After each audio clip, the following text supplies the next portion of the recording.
good.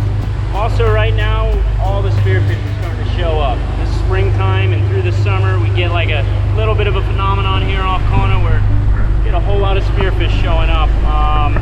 Kona's kind of been known as the spot to go if you're after that short-billed spearfish. People come here to finish their slams. If that's the species they got left, people come and get them on light tackle records. I know the boys on the Northern Lights just got a record for fly fishing on a short-billed spearfish, which is pretty sick. So definitely the place to do. So also want to talk about bullets, which are the pretty much best bait for your short-billed spearfish. And not to mention over here we're catching a lot of marlin on them. Tuna's got everything, and they kind of comb the ocean. Anyways, we got some cool stuff for you, so thanks for tuning in again, and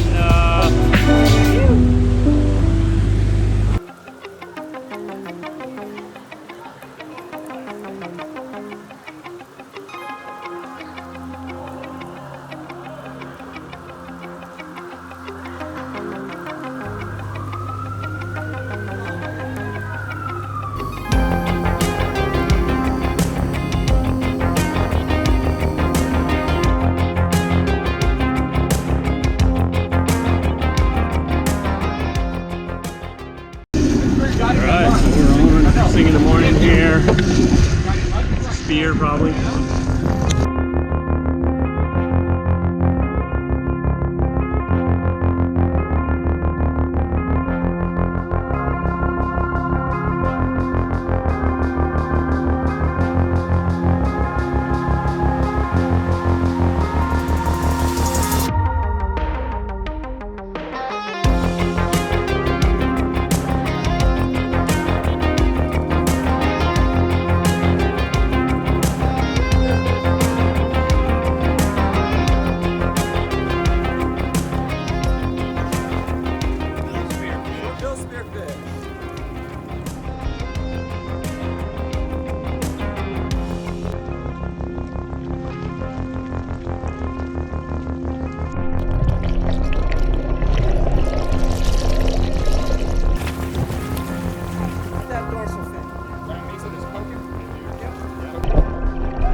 Alright, so since we're talking a bunch about spearfish on this episode, I thought, you know, it's probably no better time than to talk about bullets and how productive they are for us here.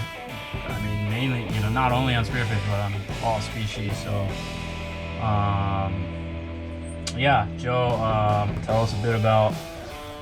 So we got a few out here. 3 of these got Flashaboo on them. The other one's just regular rubber skirt. Got the large tantrum bullet. Koya 9+, 2 Koya 9+s, and this Niyama Magic Aku. Been super hot lately for everybody here in Kona. These 9+s I've probably caught more marlin. Definitely had more marlin bites on that than I would say any other lure I've fished here since I've been here in Kona. But also spearfish, and most of our ahis come off these bullets too. So we're catching pretty much everything that swims out here, eats these things. You don't see them as many other places. I feel like they're starting to catch on a little bit. People are starting to kind of get the idea. A lot of people pull them for tunas. Other places, you know, the East Coast, Australia and whatnot, but they're just as good for marlin. You want these kind of just right on the surface, making a little splash, black water ripple, but I kind of like it when they're just dish ragging on top and just barely kind of skittering underneath the surface. Yeah. So the black water ripple we're talking about is pretty key to the success of these things. It's basically like, you've never seen it before, but if you've pulled live baits, or like if you've like pulled a bait from a kite, like a live bait, like a goggle eye or something, you know, you get that little kind of ripple when you have them right below the surface and they're kicking away. You know, you get that little bit of a ripple, or like when you get a ballyhoo swimming really good just below the surface and you get that little like a tail swimming through the water. That's what you want these most of the bullets, like just saying, they all have a little bit of different action, but generally you want them doing that black water ripple, you know, maybe like a little dish rag and then back down to that black water ripple, which is, there's a whole thing to bullets. Like, you don't just put them out there like people think, oh, they just swim. Like, you really got to adjust those things and hook placement, where the coil's coming out of the head. I mean, there's so much to just trying to get them to run right.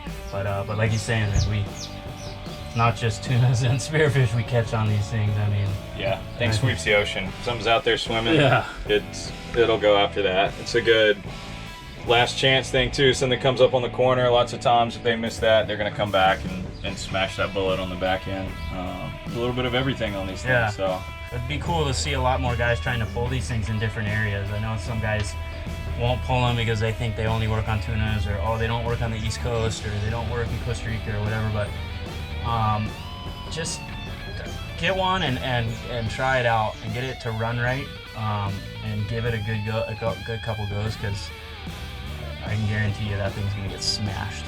Marlin, everything. You're on the East Coast, white marlin would probably love these things. Sailfish, eat them, the smaller ones. I mean, yeah, for numbers of bites, those are the ones for sure. You got to pretty much fight me to get that out of the spread. Yeah. So this one right here, that tantrum, either pretty one. much. One thing to be noted too, if you're gonna use flashaboo, you cannot use double hooks. You're gonna have a tangled mess. But I wouldn't even recommend using double hooks on these things. I would go single hook as far back in the skirt legally possible.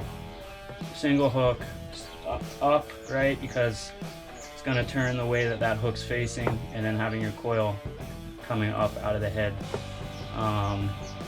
Yeah, and put it out. And then not just on the stinger too, you could run one on the long rigger. I mean, the winter we run one on the short rigger, long rigger, and the stinger. You know, so any position, just getting them to run right. And certain times here you can probably run all 5. Yeah, You're yeah, good to go. for sure. But spearfish candy for sure. And I'm telling you, get a couple bullets and just try them out. You'll be impressed. Thing, that's I mean, yeah.